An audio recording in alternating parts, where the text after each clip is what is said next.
നമസ്കാരം. പിണറായിക്കു മീതെ അൻവർ പറക്കും എന്ന കാര്യം ഏറെക്കുറെ വ്യക്തമായി കഴിഞ്ഞു. ഇവിടെ ചങ്കൂറ്റത്തോടുകൂടി പിണറായിക്കെതിരെ പറയാനുള്ള കാര്യങ്ങൾ മുഖത്തു നോക്കി പറഞ്ഞ ഒരു നേതാവാണ് അൻവർ. അതുകൊണ്ട് തന്നെ അൻവർ അത്തരത്തിലൊരു ചങ്കൂറ്റം കാണിച്ചപ്പോൾ പലരും പറഞ്ഞിരുന്നു അൻവർ വ്യത്യസ്തനാണ്.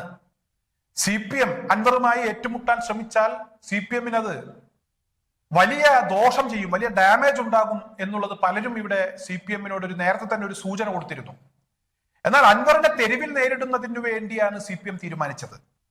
തെരുവിൽ നേരിട്ട് കയ്യും കാലും വെട്ടുമെന്നൊക്കെ പറഞ്ഞാൽ അൻവർ കയറി വീടിനകത്ത് ഒളിക്കുമെന്നാണ് CPM നേതാക്കന്മാർ കരുതിയത്. യഥാർത്ഥത്തിൽ CPM നേതാക്കന്മാർ ഇത്തരത്തിലുള്ള നീക്കങ്ങളൊക്കെ നടത്തുമ്പോൾ ദിനം പ്രതി അൻവറിന്റെ ജനപ്രീതി വർദ്ധിച്ചുകൊണ്ടിരിക്കുന്നു, കുത്തനെ ഉയർന്നുകൊണ്ടിരിക്കുന്ന ഒരു സാഹചര്യമായിരുന്നു. എന്തായാലും ഇപ്പോൾ പിണറായിയൊക്കെ വെട്ടി വീഴ്ത്തി ദേശീയ രാഷ്ട്രീയത്തിലേക്ക് ഒരു ചുവട് വെക്കുന്നതിന് വേണ്ടിയുള്ള നീക്കങ്ങൾ അൻവർ നടത്തുന്നു. തമിഴ്നാട് മുഖ്യമന്ത്രി സ്റ്റാലിനുമായി അദ്ദേഹം ഒരു കൂടിക്കാഴ്ചക്ക് ഒരുങ്ങുന്നു. ഏതാനും നിമിഷങ്ങൾക്കകം ആ കൂടിക്കാഴ്ച യാഥാർത്ഥ്യമാകുമെന്ന വാർത്തയാണ് ഈ നിമിഷങ്ങളിൽ പുറത്തു വരുന്നത്. ഏതായാലും അൻവറിന്റെ മകനാണ് ഇവിടെ സെന്തിൽ ബാലാജി എന്ന തമിഴ്നാട്ടിലെ മന്ത്രിയുമായി ആദ്യം കൂടിക്കാഴ്ച നടത്തിയത്. ഇപ്പോഴിതാ അൻവർ സ്റ്റാലിനുമായി കൂടിക്കാഴ്ച നടത്താൻ ഒരുങ്ങുന്നു. തമിഴ്നാട്ടിലെ DMK എന്ന് പറയുന്ന പാർട്ടിയെ അൻവറിന്റെ പാർട്ടിയുമായി ബന്ധപ്പെട്ട് ഒരു മുന്നണി രൂപീകരിക്കുന്നതിന് വേണ്ടിയുള്ള നീക്കമാണ് ഇപ്പോൾ നടക്കുന്നത്. തമിഴ്നാട് DMK-യുടെ നേതാക്കന്മാർ വളരെ നല്ല രീതിയിൽ തന്നെ അൻവറിനെ സ്വീകരിച്ചു. ഈ ഒരു നീക്കത്തിന് അവർ പച്ചക്കൊടി കാണിച്ചു എന്ന വാർത്ത പുറത്തു വരുന്നു. അൻവറുമായി ബന്ധപ്പെട്ടുള്ള കൂടിക്കാഴ്ചകളും ചർച്ചകളും ഇപ്പോൾ പുരോഗമിക്കുകയാണ്. ചുരുക്കി പറഞ്ഞാൽ അൻവറിന്റെ പാർട്ടി ഇന്ത്യ മുന്നണിയിലേക്ക് ഇവിടെ അടുത്തുകൊണ്ടിരിക്കുകയാണ്. DMK-യുമായി ചേർന്നു നിന്നാൽ അൻവറിന്റെ പാർട്ടി തീർച്ചയായും ഇന്ത്യ മുന്നണിയുടെ ഒരു ഭാഗമായി മാറും. മാത്രമല്ല തമിഴ്നാട്ടിലും അൻവറിന്റെ പാർട്ടിക്ക് ജനപ്രതിനിധികൾ ഉണ്ടാകുന്ന ഒരു സാഹചര്യം വരുന്നു. ഘടകകക്ഷികളെ നല്ല രീതിയിൽ പരിഗണിക്കുന്ന ഒരു നേതാവാണ് MK സ്റ്റാലിൻ. അതുകൊണ്ട് തന്നെ അൻവർ ഒരു പാർട്ടി രൂപീകരിച്ച് അൻവറിന്റെ പാർട്ടിയുമായി കേരളത്തിൽ സഹകരിക്കാൻ DMK-ക്ക് അവസരം കൊടുത്താൽ, അൻവറിന്റെ പാർട്ടിയുമായി DMK ഒരുമിച്ച് നിൽക്കുകയാണെങ്കിൽ അൻവറിന്റെ പാർട്ടിക്ക് തമിഴ്നാട്ടിലും ജനപ്രതിനിധികൾ ഉണ്ടാകും, തമിഴ്നാട്ടിലും അൻവറിന്റെ പാർട്ടി ഉണ്ടാകും, പാർട്ടിയുടെ കൊടി ഉണ്ടാകും, പാർട്ടിയുടെ പേരുകൾ ഉണ്ടാകും, അതുപോലെ തന്നെ പോസ്റ്ററുകൾ ഉണ്ടാകും. ഈ ഒരു അവസ്ഥയിലേക്ക് കാര്യങ്ങൾ നീങ്ങിയിരിക്കുന്നു.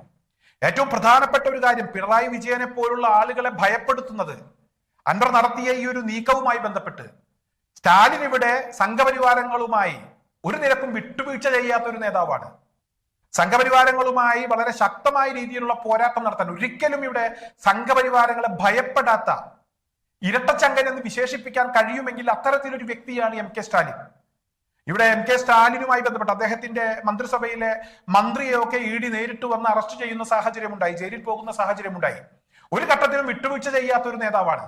അതേസമയം കേരളത്തിലെ CPM നേതാക്കന്മാരും അതുപോലെ തന്നെ മുഖ്യമന്ത്രി ഉൾപ്പെടെയുള്ള ആളുകൾ സംഘപരിവാരങ്ങളുമായി അവർ അടുത്ത ബന്ധം പുലർത്തുന്നു എന്ന ആരോപണമാണ് അൻവർ ഉയർത്തിയത്.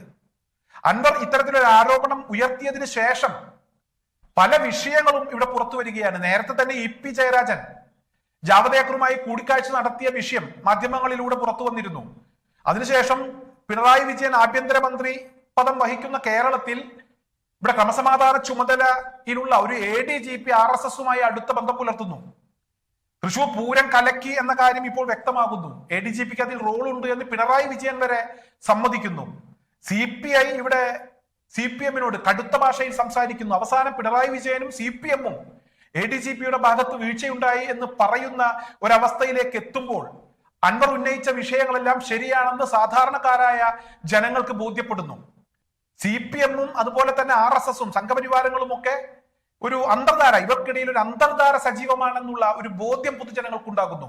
ഈ ഒരു സമയത്ത് പിണറായിയെ വെട്ടി വീഴ്ത്തിക്കൊണ്ട് പിണറായിക്ക് മുകളിൽ അൻവർ പറക്കുന്ന കാഴ്ചയാണ് കാണാൻ കഴിയുന്നത്.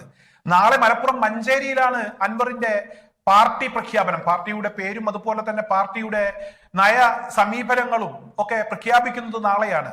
എന്നാൽ ഈ പ്രഖ്യാപനത്തിന് മുന്നോടിയായാണ് ഇപ്പോൾ വളരെ കൃത്യമായ ഒരു നീക്കം അൻവർ നടത്തിയിരിക്കുന്നത്. അതായത് തമിഴ്നാട് ഭരിക്കുന്ന MK സ്റ്റാലിന്റെ പാർട്ടിയുമായി ഒരു അലയൻസിന് ഇവിടെ അൻവർ ശ്രമിക്കുകയാണ്. ഇതിന്റെ പിന്നിൽ ഒരുപാട് ലക്ഷ്യങ്ങളുണ്ട് എന്നുള്ളതാണ്. പ്രത്യേകിച്ച് തമിഴ്നാടുമായി അതിർത്തി പങ്കിടുന്ന വയനാട്, ഇടുക്കി തുടങ്ങിയ ജില്ലകളിൽ പല തരത്തിലുള്ള പ്രശ്നങ്ങൾ മലയോര മേഖലകളിൽ അവിടെ താമസിക്കുന്ന ആളുകൾ നേരിടുന്നുണ്ട്. കാട്ടാന ശല്യവും അതുപോലെ തന്നെ നിരവധി പ്രശ്നങ്ങളുണ്ട്. ഈ അടുത്ത ദിവസങ്ങളിലൊക്കെ അത് വലിയ ചർച്ചയായിരുന്നു. അതുപോലെ തന്നെ അവിടുത്തെ ഗതാഗത സംവിധാനങ്ങൾ അതൊക്കെ പലപ്പോഴും പല പ്രശ്നങ്ങൾ നേരിടുന്നുണ്ട്. എന്നാൽ ഈ വിഷയങ്ങളൊക്കെ പരിഹരിച്ച് അതിർത്തി മേഖലകളിലുള്ള ആളുകൾക്ക് അവരുടെ പരാതികൾ പരിഹരിക്കുന്നതിന് വേണ്ടി നല്ല ഇടപെടൽ നടത്താൻ അൻവറിന് കഴിയും. അതോടൊപ്പം ഞാൻ നേരത്തെ സൂചിപ്പിച്ച ഏറ്റവും പ്രധാനപ്പെട്ട വിഷയം, സംഘപരിവാരങ്ങളുമായി ഒരു വിട്ടുവീഴ്ചയ്ക്കും തയ്യാറില്ലാത്ത വിധം ശക്തമായ പോരാട്ടം നടത്തുന്ന ഒരു പാർട്ടിയാണ് അൻവർ. ഇവിടെ സംഘപരിവാരങ്ങളുമായി പിണറായി വിജയന്റെ ബന്ധം, അതുപോലെ തന്നെ തൃശൂർ പൂരം കലക്കിയ വിഷയം, പിണറായി വിജയന്റെ മകൾ വീണ വിജയനുമായി ബന്ധപ്പെട്ടുള്ള ആരോപണങ്ങൾ, ഇവിടെ സ്വന്തക്കാരെ സംരക്ഷിക്കുന്നതിന് വേണ്ടി പാർട്ടിയെ ഇവിടെ ഇല്ലാതാക്കുന്നു പിണറായി വിജയൻ എന്ന ആരോപണം വരെ അൻവർ ഉയർത്തിയിരുന്നു. എന്നാൽ സ്റ്റാലിൻ ഈ വിഷയത്തിൽ വളരെ ശക്തമായ നിലപാടുള്ള ആളാണ്. ഒരു കാരണവശാലും നരേന്ദ്രമോദിയെയോ അല്ലെങ്കിൽ സംഘപരിവാർ സംഘടനകളെയോ ഒരിക്കലും വകവെക്കുന്ന ഒരു നേതാവല്ല. കടുത്ത, വളരെ ശക്തമായ, കട്ടക്ക് നിൽക്കാൻ കെൽപ്പുള്ള, കേരളത്തിൽ വലിയ ആരാധകരുള്ള ഒരുപാട് ആളുകൾ സ്റ്റാലിനുമായി ബന്ധപ്പെട്ട് സ്റ്റാലിനെ വളരെ അധികം ഇഷ്ടപ്പെടുന്ന ഒരു നേതാവാണ് ഇവിടെ കേരളത്തിൽ. അത്തരത്തിലൊരു നേതാവുമായി ഒരു കൂടിക്കാഴ്ചയ്ക്ക് അൻവർ ഒരുങ്ങുമ്പോൾ, ആ പാർട്ടിയുമായി, സ്റ്റാലിന്റെ പാർട്ടിയുമായി ഒരു മുന്നണി ബന്ധത്തിന് അൻവർ ഒരുങ്ങുമ്പോൾ, തീർച്ചയായും പിണറായി വിജയനേക്കാൾ കേരളത്തിൽ സ്വീകാര്യതയുള്ള ഒരു നേതാവാണ് എം കെ സ്റ്റാലിൻ. ഈ ഒരു നീക്കം പിണറായിയെ സംബന്ധിച്ചിടത്തോളം, പ്രത്യേകിച്ച് CPM-നെ സംബന്ധിച്ചിടത്തോളം അവരെ വെട്ടിലാക്കിയിരിക്കുന്നു എന്ന് പറയാതിരിക്കാൻ കഴിയില്ല. മാത്രമല്ല, ഇന്ത്യ സഖ്യത്തിന്റെ ഭാഗമായി നിൽക്കുന്ന ഒരു പാർട്ടിയാണ് DMK. അതുകൊണ്ട് തന്നെ അൻവറിന്റെ പാർട്ടിയും ഭാവിയിൽ ഇന്ത്യ സഖ്യത്തിന്റെ ഭാഗമായി വരാനുള്ള ഒരു സാധ്യതയുണ്ട്. തീർച്ചയായും ഇന്ത്യ സഖ്യത്തിന്റെ ഭാഗമായി വരും. മാത്രമല്ല, നാളെ മഞ്ചേരിയിൽ നടക്കാൻ പോകുന്ന, വൈകുന്നേരം 6 മണിക്കാണെന്നാണ് മനസ്സിലാക്കുന്നത്, വൈകുന്നേരം 6 മണിക്ക് നടക്കാൻ പോകുന്ന പുതിയ രാഷ്ട്രീയ പാർട്ടിയുടെ പ്രഖ്യാപനവുമായി ബന്ധപ്പെട്ട് ഏകദേശം 1 ലക്ഷത്തോളം ആളുകൾ ഈ പരിപാടിയിൽ പങ്കെടുക്കുമെന്നാണ് ഇവിടെ പ്രതീക്ഷിക്കുന്നത്. അത്തരത്തിലുള്ള ചില വാർത്തകൾ പുറത്തു വരുന്നുണ്ട്. DMKയുടെ പ്രതിനിധികൾ, സ്റ്റാലിന്റെ പ്രതിനിധികൾ ഈ ഒരു പൊതുയോഗത്തിൽ പങ്കെടുക്കുകയാണെങ്കിൽ, അൻവറിന്റെ ജനപ്രീതി അവർക്ക് വ്യക്തമാവുകയാണെങ്കിൽ, തീർച്ചയായും അവരുടെ ഈ ഒരു ബന്ധം, ഈ ഒരു മുന്നണി ബന്ധം അത് ശക്തമായി മുന്നോട്ട് പോകും. മാത്രമല്ല, തമിഴ്നാട്ടിലും കേരളത്തിലും ജനപ്രതിനിധികളുള്ള ഒരു പാർട്ടിയായി തൽക്കാലം അൻവറിന്റെ പാർട്ടി മാറും എന്ന കാര്യത്തിൽ ഒരു തർക്കവുമില്ല. ഇത് പിണറായി വിജയനും അതുപോലെ തന്നെ CPM നേതാക്കൾക്കും കിട്ടിയിട്ടുള്ള ഒരു ചുട്ട മറുപടിയാണ്. അൻവറിന്റെ നീക്കം വളരെ കൃത്യമാണ് എന്ന് തന്നെയാണ് ഇപ്പോൾ മനസ്സിലാക്കാൻ കഴിയുന്നത്.